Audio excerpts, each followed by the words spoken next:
Class 10th के छात्रों के लिए रिवीजन के पॉइंट ऑफ व्यू से ये वीडियो बनाया जा रहा है, जिसमें इकोनॉमिक्स के पहला चैप्टर अर्थव्यवस्था और इसके इतिहास, जो पहला चैप्टर है उसके बारे में बताया जाएगा। ठीक है, इसमें हम लोग देखते हैं सबसे पहले अर्थशास्त्र जो है वो होता क्या है। तो अर्थशास्त्र के इतिहास के बारे में जानते हैं कि अर्थशास्त्र जो है एक संस्कृत भाषा का शब्द है। अर्थशास्त्र जो है संस्कृत भाषा का शब्द है। तो अर्थशास्त्र संस्कृत भाषा का शब्द है।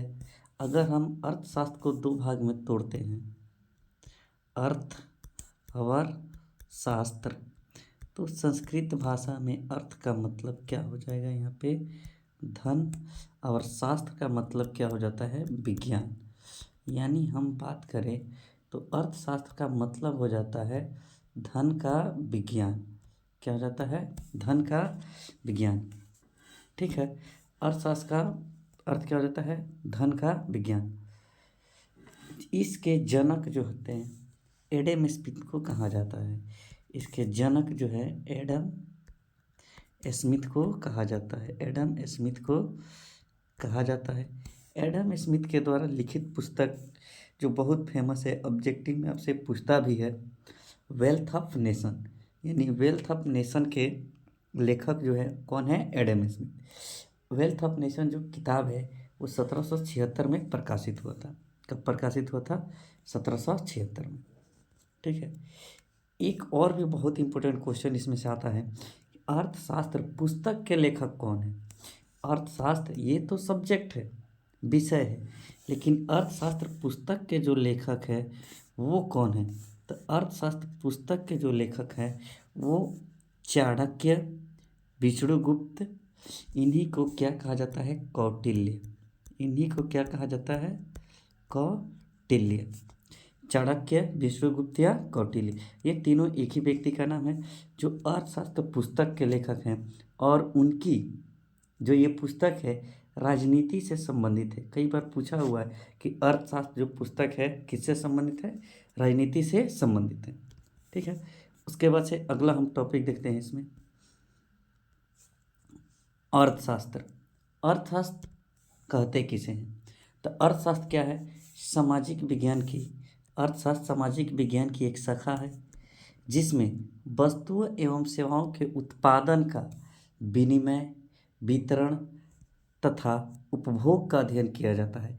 अर्थशास्त्र सामाजिक विज्ञान की एक शाखा है जिसमें वस्तुओं एवं सेवाओं के उत्पादन, प्रोडक्शन का, विनिमय, एक्सचेंज या वितरण, इसको एक जगह से दूसरे जगह भेजा जाता है, वितरण, उपभोग, ये सब का अध्ययन किया जाता है किसमें, अर्थशास्त्र में। जैसे किसी कंपनी में जो वस्तु बन रही है उसको दूसरे वस्तु से एक्सचेंज करना, या एक जगह से, एक बाज़ार से दूसरे बाज़ार में भेजना, ठीक है, और उसका उपयोग करना, ये सारी जो जानकारी का मिलता है वो किस में मिलता है, अर्थशास्त्र में। ठीक है, इसके बाद से हमारा अब अगला टॉपिक आता है उपनिवेश। कौन सा, उपनिवेश। और उपनिवेश में हम देखते हैं कि उपनिवेश क्या होता है, डिफिनीशन एक बार पढ़ लेते हैं कि जब कोई देश किसी दूसरे देश पर विजय प्राप्त कर लेता है तब वह हारा हुआ देश जीते हुए देश का उपनिवेश कहलाता है।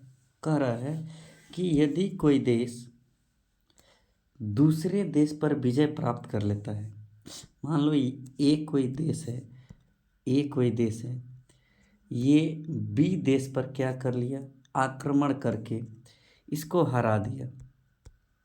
ठीक है, बी देश को हरा दिया, तो जो हारा हुआ देश है वो जीते हुए देश का उपनिवेश कहलाता है। इसमें उपनिवेश कहलाएगा कौन, हारा हुआ देश।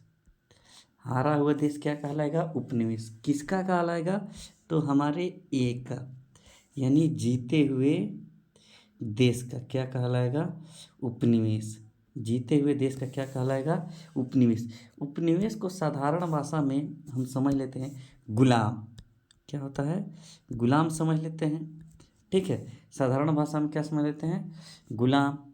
ठीक है, गुलाम मतलब क्या, यानी जो हारेगा वही ना गुलाम बनेगा जीते हुए का। सेम वही बात है, हारा हुआ देश जीते हुए का क्या होता है, गुलाम होता है, यानी उपनिवेश होता है। जिस तरह से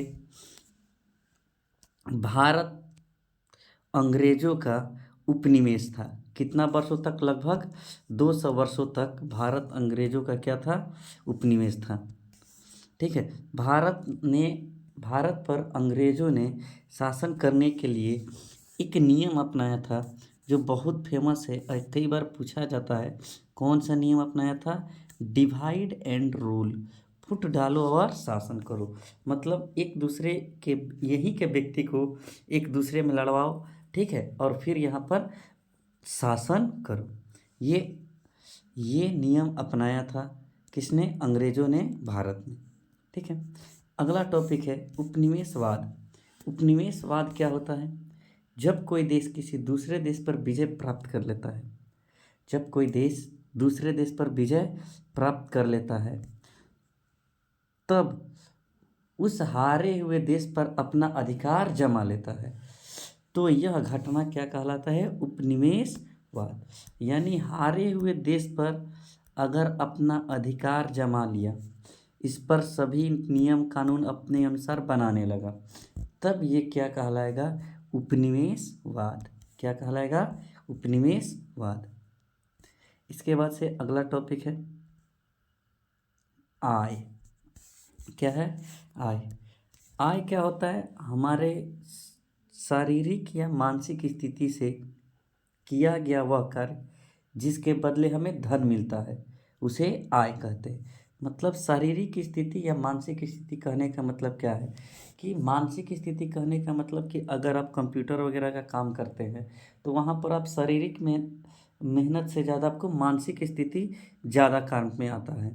ठीक है, मानसिक स्थिति से ज़्यादा काम लेना पड़ता है।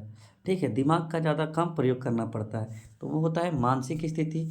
और शारीरिक स्थिति हम लोग जानते हैं, जैसे मजदूर। तो मजदूर क्या है, शरीर से ज़्यादा मेहनत करते हैं। तो इस दोनों कार्य के बदले, शारीरिक स्थिति या मानसिक स्थिति, दोनों कार्य के बदले उसको जो धन मिलता है, उसको जो धन मिलता है, उस धन को ही हम क्या कहते हैं, आय। क्या कहते हैं, आय। यानी शारीरिक या मानसिक स्थिति से किया गया वह कार्य जिसके बदले धन मिलता है, उसे हम क्या कहते हैं, आय। जैसे शारीरिक स्थिति से कोई मजदूर काम कर रहा है, ठीक है, उसको जो भी रुपया मिल रहा है वही उसका क्या कहलाएगा, आय। अगर वह जिससे उसको रुपया मिला, जिसके बदले उसे आय प्राप्त हुआ, वह कार्य क्या कहलाता है, आर्थिक क्रिया। यानी आर्थिक क्रिया अगला टॉपिक है, इसको भी यहीं पे देख लेते हैं कि आर्थिक क्रिया क्या होता है। वह कार्य होता है जिसे हमें आय की प्राप्ति हो।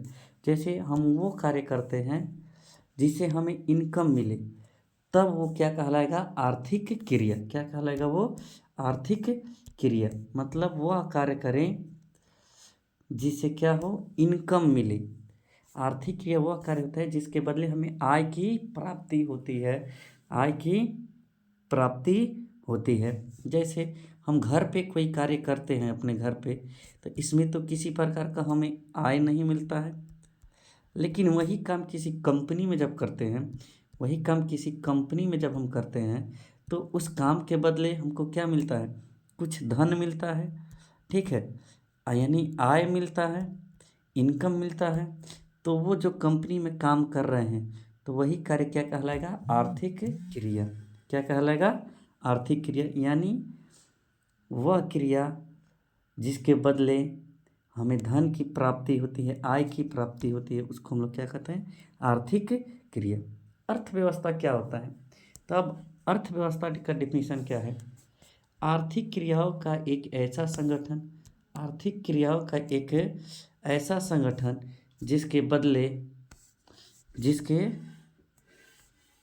जिसके अंतर्गत लोग कार्य करके अपना जीवन यापन करते हैं। आर्थिक क्रियाओं का एक ऐसा संगठन जहाँ पर लोग कार्य करके अपना जीवन यापन करते हैं। मतलब अपने जीवन यापन के लिए जो काम करते हैं और उसके बदले जो धन मिल जाता है, ठीक है, वह सब किसके अंतर्गत आ जाता है? अर्थव्यवस्था के अंतर्गत आ जाता है।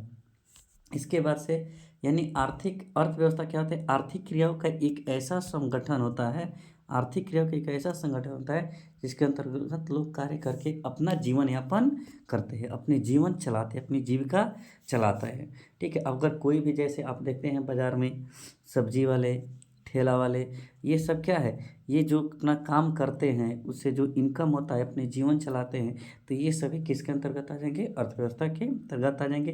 और वो सभी के सभी कार्य किसके अंतर्गत आ जाएगा? आर्थिक क्रिया के अंतर्गत आ जाएगा। अगला टॉपिक है अर्थव्यवस्था के क्षेत्र। अर्थव्यवस्था के क्षेत्र जो है यहाँ पर इसके दो आधार पर बांटा गया है। कितने आधार पर बांटा गया है? दो आधार पर बांटा गया है। एक तो वस्तुओं के उत्पादन के आधार पर और दूसरा उसके स्वामित्व के आधार पर। स्वामित्व के आधार पर, वस्तुओं के उत्पादन के आधार पर अर्थव्यवस्था के 3 क्षेत्र हैं। कौन कौन? प्राथमिक क्षेत्र, द्वितीयक क्षेत्र और तृतीयक क्षेत्र।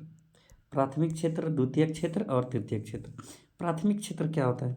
प्राथमिक क्षेत्र में यानी कृषि से संबंधित सभी जो कार्य आते हैं वो किसके अंतर्गत आ जाते हैं? प्राथमिक क्षेत्र में। कृषि से संबंधित जितने भी कार्य आते हैं वो सब किसके अंतर्गत आ जाते हैं? प्राथमिक क्षेत्र के अंतर्गत आ जाते हैं, ठीक है।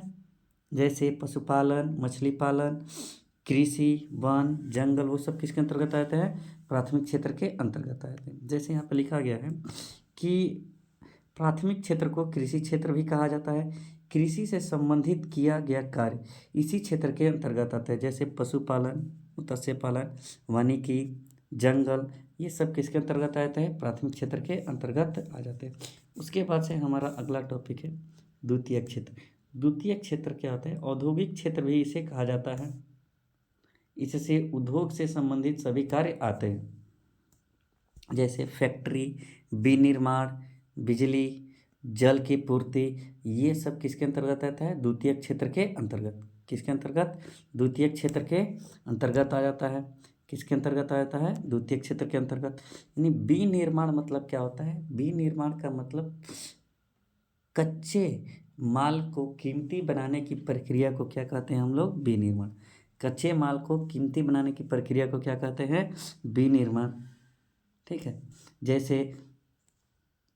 जैसे कपास से सूती वस्त्र, कपास से सूती वस्त्र, ये क्या हो जाएगा? विनिर्माण। टमाटर से सॉस का निर्माण होता है। गन्ना से चीनी, ये सब क्या होता है? कच्चे माल से जो कीमती बनाने की प्रक्रिया होता है वो क्या होता है? विनिर्माण। तृतीयक क्षेत्र क्या होता है? तो तृतीयक क्षेत्र क्या होता है हमारा? तो तृतीयक क्षेत्र में हमारा आ जाता है, तृतीयक क्षेत्र में यानी जिसमें सेवा, इसको सेवा क्षेत्र के नाम से जानते हैं। इससे सेवा संबंधित कार्य आते हैं, सेवा संबंधित कार्य आते हैं, जैसे अस्पताल, परिवहन, संचार, पर्यटन इत्यादि, ये सब तृतीयक क्षेत्र में आते हैं, ठीक है। परिवार, अस्पताल जानते हैं, परिवहन जानते हैं, ठीक है, संचार, पर्यटन, सभी ये हम लोग जानते हैं, ठीक है। तो ये सब किसके अंतर्गत आते हैं? तृतीयक क्षेत्र के अंतर। और हमारे पूरे राष्ट्रीय आय में सबसे ज़्यादा जो योगदान होता है वह तृतीयक क्षेत्र का ही होता है। हमारे पूरे राष्ट्रीय आय में सबसे ज़्यादा जो योगदान होता है तृतीयक क्षेत्र का ही होता है। हमारे पूरे राष्ट्रीय आय में सबसे ज़्यादा योगदान तृतीयक क्षेत्र का ही होता है, ठीक है। अगर ये वीडियो आपको अच्छा लगा तो ज़्यादा से ज़्यादा शेयर करिए, ठीक है। इसके बाद से अब इसके अगले पार्ट में हम दूसरे इसके और भी डिफिनीसन जो है उसके बारे में बता देंगे, ठीक है। ओके।